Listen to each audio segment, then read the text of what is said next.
आज मुक्ताईनगरमध्ये महायुतीचा मेळावा पार पडला। यात थेट मुख्यमंत्र्यांनी रोहिणी खडसेंवरती नाव न घेता टीका केलेली आहे। लाडक्या बहीण योजनेसंदर्भात 1500 रुपयात काय होतं या उद्देशाने सातत्याने रोहिणी खडसे या टीका करत होत्या। मात्र आज थेट मेळाव्यामध्ये रोहिणी खडसे संदर्भात सोन्याचा चमचा घेऊन सोन्याचा चमचा घेऊन जन्माला आलेल्यांना 1500 रुपयाची किंमत काय कळेल असा उद्देश केलेला आहे। एकतर मी लाडक्या बहिणीवरती टीका करते असं नाही, तर माझं म्हणणं एवढंच आहे की जे पैसे तुम्ही माझ्या बहिणींना देतायत त्यापेक्षा तुम्ही त्यांना रोजगाराची संधी दिली असती, त्यांना परमनंट रोजगार उपलब्ध करून देऊ शकला असता तर त्या स्वतःच्या पायावरती उभ्या राहू शकल्या असत्या। त्याचा मला जास्त आनंद वाटला असता। आणि लाडक्या बहिणीच्या बाबतीमध्ये आदरणीय मुख्यमंत्री महोदयांनी जे वक्तव्य केलं आहे की सोन्याचा चमचा घेऊन जन्माला आलेल्या लोकांना, तर कदाचित त्यांना त्यांच्या चिरंजीवांच्या बाबतीमध्येही हे वक्तव्य म्हणावं लागेल, कारण तेही सोन्याचे चमचा घेऊनच राजकारणात काम करता आहेत। त्याच्यामुळे त्यांनाही अनेक गोष्टींबाबतीमध्ये भान नसेल का असं त्यांचं म्हणण्याचं वक्तव्य, त्यांचं म्हणण्याचा अर्थ आहे का? शेवटी आम्ही काम करत असताना आम्हाला माहिती आहे ह्या ग्रामीण भागातल्या महिलांच्या अडचणी काय आहेत। त्यांना काम करत असताना आज वाढती महागाईमधून त्यांना किती अडचणीमध्ये संसार करावा लागतो, म्हणून त्या आम्ही जाणू नयेत म्हणून आम्हाला त्याच्यावर बोलावं लागतं। आज त्यांच्या रोजगाराच्या बाबतीमध्ये अनेक समस्या आहेत। आज त्यांनी स्वतःच्या पायावर उभं राहण्याची गरज आहे। अनेक समस्यांमध्ये माझ्या या ग्रामीण भागातल्या महिला अडचणीत आहेत, त्यांना मदत व्हावी एवढीच माझा हेतू आहे। सभेत एकीकडे लाडके भाऊ आणि दुसरीकडे लाडकी बहीण मोठ्या संख्येने आहेत, त्यामुळे विरोधकांचा डिपॉझिट गोल होईल असं देखील म्हटलं मुख्यमंत्र्यांनी। त्यांच्या सभेच्या किंवा त्यांच्या भाषणाच्या वेळेस त्यांनी जे काय प्रलोभनं माझ्या लाडक्या बहिणींना देण्याचा प्रयत्न केला, त्या प्रलोभनं देण्याच्या वेळेसच माझ्या लाडक्या बहिणी ह्या सभेतून जातानाचा व्हिडिओ माझ्याकडे आहे।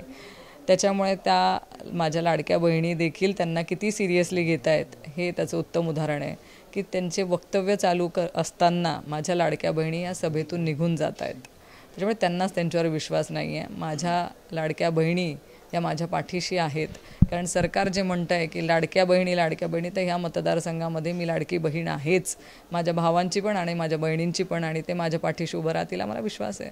घराणेशाहीचा मुद्दा देखील विरोधक या निवडणुकीमध्ये पुढे करतात। अनेक लोक घराणेशाहीवर टीका करतात, तर मला त्यांना एवढंच म्हणायचं आहे की मुख्यमंत्री महोदयांचे चिरंजीव म्हणजे घराणेशाहीच ना, तेही खासदार आहेत। आज या जळगाव जिल्ह्याचे पालकमंत्री गुलाबराव पाटील साहेब यांचे चिरंजीव प्रतापराव दादा हे पण घराणेशाहीचंच उत्तम उदाहरण आहे। आज गिरीश भाऊ महाजन यांच्या पत्नी नगर अध्यक्ष आहेत जामनेरला, हे पण घराणेशाहीचं उत्तम उदाहरणच आहे। आज देवेंद्रजी फडणवीस साहेब हे पण घराणेशाहीचं उत्तम उदाहरणच आहे। असे अनेक उदाहरणं मी ह्या राजकारणातले देऊ शकते की ते घराणेशाहीचं उत्तम उदाहरण आहे। स्वतःचं ठेवायचं झाकून आणि दुसऱ्याचं पायचं वाकून हे जे चाललं आहे ना, हे चुकीचं आहे।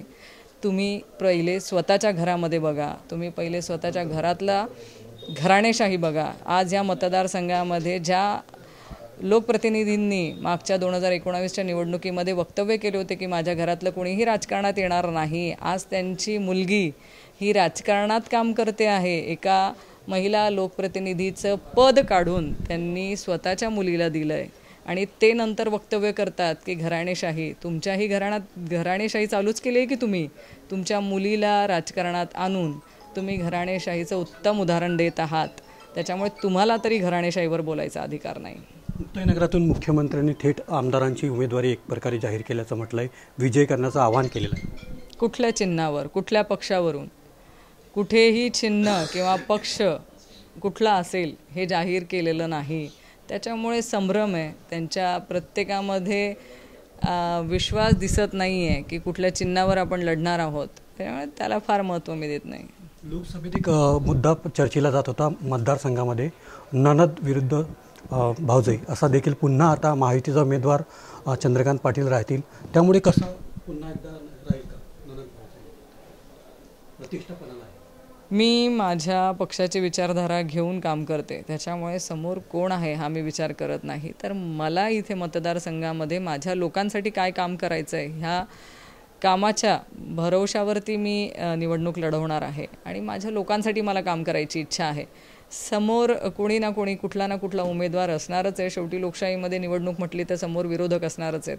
मी त्याकडे फार लक्ष देत नाही. मी माझ्या कामावरून आणि माझ्या लोकांसाठी काम करायचं, त्यातनं मला निवडणुकीला सामोरे जायला आवडतं. 40 वर्षापासून हा मतदारसंघ मुक्ताईनगरचा हा भाजपकडे मानला जातोय. आता महायुतीचा उमेदवार जर भाजपचं सोडून सेनेचा असल्यास कसं वाटतं? गेल्या 30 वर्षापासून हा मतदारसंघ भारतीय जनता पार्टीकडे राहिलेला आहे. जर हा मतदारसंघ आज दुसऱ्या पक्षाकडे जात असेल तर नक्कीच भारतीय जनता पार्टीचं ज्यांनी ह्या पक्षासाठी खस्ता खाल्लेल्या आहे तर प्रत्येकाला वाईट वाटेल. कारण ज्यावेळेस पक्ष काहीही नव्हता किंवा शून्य पक्ष होता त्यावेळेसपासून हा मतदारसंघ हा भारतीय जनता पार्टीकडे राहिला आहे. बाबांनी या मतदारसंघाचं 30 वर्ष प्रतिनिधित्व केलं आहे आणि ह्याच माध्यमातून संपूर्ण महाराष्ट्रभर पक्ष जोमाने वाढला. आज जर तो मतदारसंघ हा भारतीय जनता पार्टीच्या ताब्यातून जात असेल तर प्रत्येक कार्यकर्त्याला खंतही वाटणारच. उमेदवारी मी माझा उमेदवारी अर्ज हा 24 तारखेला भरणार आहे. पुढापुढीचं राजकारण एकंदरीत राज्यामध्ये पाहायला मिळालं. याचा फटका लोकसभेमध्ये महायुतीच्या जागा या सर्वाधिक आलेल्या होत्या.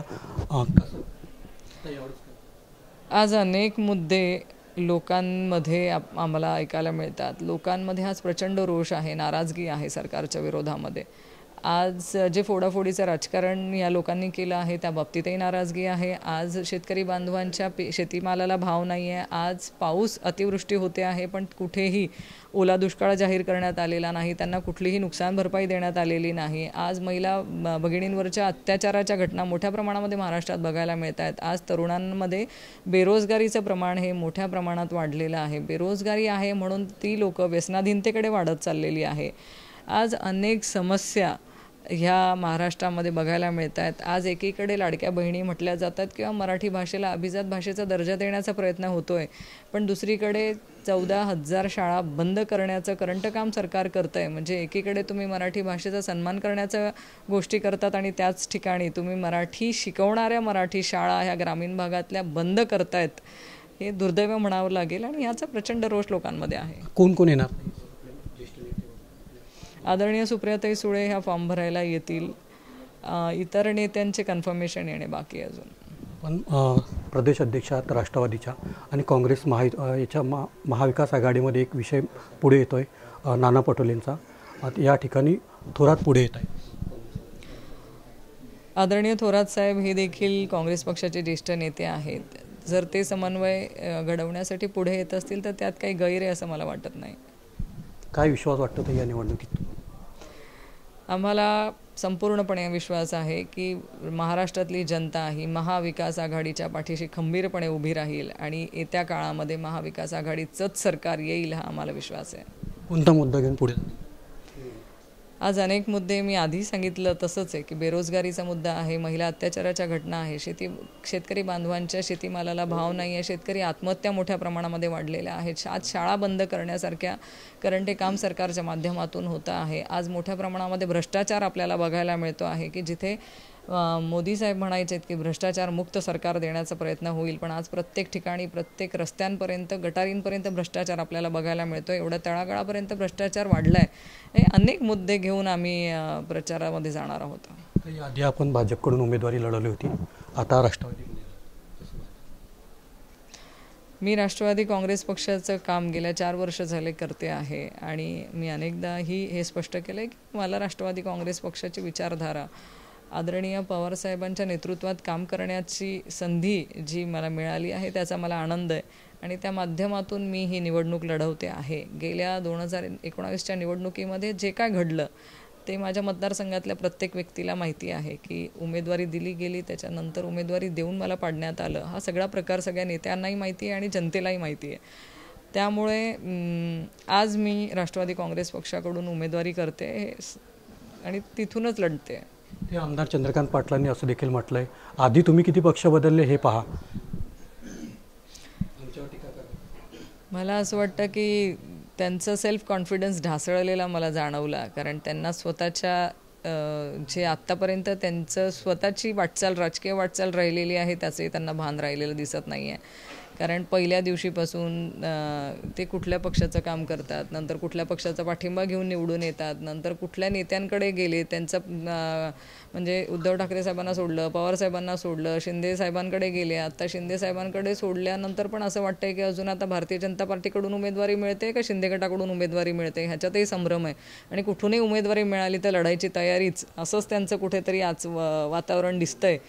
त्याच्यामुळे अशा लोकांमध्ये ज्यांच्या स्वतःचा ठाव ठिकाणा नाही आहे, अशा लोकांवरती वक्तव्य कशाला करायचं आहे. शेवटचा प्रश्न, महाविकास आघाडीच्या लोकसभेत सर्वाधिक जागा आलेल्या होत्या, यावेळेस काय स्थिती राहील विधान? महाविकास आघाडीच्या पाठीशी महाराष्ट्रातली जनता ठामपणे उभी आहे आणि आज जास्तीत जास्त जागा महाविकास आघाडीच्या संपूर्ण महाराष्ट्रामध्ये निवडून येतील हा आम्हाला विश्वास आहे. कारण आज आम्ही जिथे जिथे फिरतोय तिथे लोक आमच्या पक्षासाठी प्रतिसाद देत आहेत आणि आमच्याकडे सगळ्यात जास्त उमेदवारी मागणारी लोक ही महाविकास आघाडीकडेच आपल्याला बघायला मिळत आहेत आणि चांगली परिस्थिती येत्या काळामध्ये महाविकास आघाडीसाठी राहील. महायुतीचं सरकार येईल, पूर्ण ताकदीने सरकार येईल असं मुख्यमंत्री म्हणताय. महाविकास आघाडीचं सरकार येईल, कारण मी जे काय त्यांचं वक्तव्य ऐकले की सरकार आलं तर आम्ही असं करू, सरकार आलं तर आम्ही तसं करू, त्याच्यामुळे संभ्रम आहे त्यांच्या मनात. मुक्ताईनगर मतदारसंघातील एक महत्त्वाचा मुद्दा आमदार चंद्रकांत पाटलांनी म्हटलं आहे की आपण जो पूल बांधतोय त्याचा सत्काराचं तुम्ही म्हटलं आहे, या संदर्भात तुम्ही सत्कार करणार आहात का त्यांचा, त्यांनी पूल बांधल्यास? मी जे वक्तव्य केलेलं होतं ते वक्तव्य होतं की जर पूल बांधून दाखवला तर, पूल बांधून झाल्यानंतर नक्कीच मी त्यांचा सत्कार करेल. मी त्याचं उदाहरणही दिलं होतं की आज महाराष्ट्रामध्ये जे भारताचे पंतप्रधान आहेत आदरणीय नरेंद्रभाई मोदी, त्यांनी शिवस्मारक अरबी समुद्रामध्ये उभं राहावं ह्यासाठी त्यांनी भूमिपूजनाचा कार्यक्रम त्यांच्या हस्ते पार पडला होता. गेल्या अनेक वर्षामध्ये तिथे एक साधी वीटही रचल्या गेली नाही. जिथे पंतप्रधान महोदयांच्या हस्ते जिथे उद्घाटन झालं आहे, भूमिपूजन झालं, त्या कार्यक्रमाचे आणि त्या शिवस्मारकाचं जर ही परिस्थिती असेल तर अशा कितीही भूमिपूजनांना कितपत योग्य आणि कितपत खरं मानावं आणि कितपत विश्वास ठेवावा हा जनतेने विचार करायचा आहे. कारण निवडणुकीच्या तोंडावरती अनेक खोटी आश्वासनं देण्याचे प्रकार मी ह्या 10-12 दिवसामध्ये बघितलेत. घाईघाईमध्ये कोणीतरी येतं आणि छोटंसं JCP घेऊन तिथे जाऊन भूमिपूजन करण्याची जी नाटकं आम्ही बघितली आहेत, त्यातनं जेव्हा जो पूल होईल ना तेव्हा मी नक्की सत्काराला. काम सुरू केलं आहे त्यांनी, सत्कार करणार? काम सुरू होणार नाही, त्यांच्या काम पूर्णत्वास गेल्यानंतर नक्की सत्कार करेल. या होत्या राष्ट्रवादीच्या महिला प्रदेशाध्यक्षा रोहिणी खडसे. रवी गोरे, TV9 मराठी, मुक्ताईनगर, जळगाव.